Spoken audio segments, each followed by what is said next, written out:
Hi guys, some of you guys have been having trouble with typing on some of the documents and requesting edit access. What you need to do instead of editing or requesting edit access is to make a copy of the file.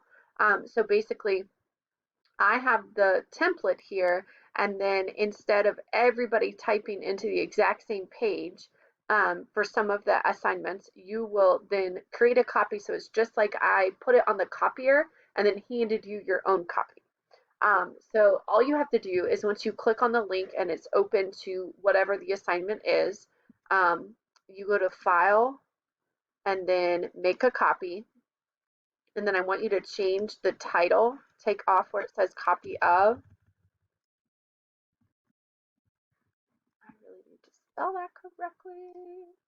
All right, and then you'll click OK, and then it will open up your version of it that you can type in.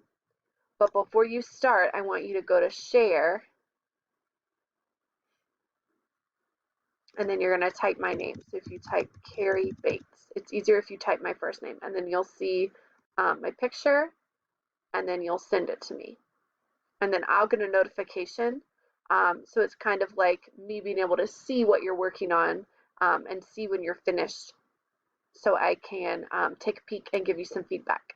All right, send me an email, or when It's Learning is up, you can message me on there if you have any questions. Bye, guys.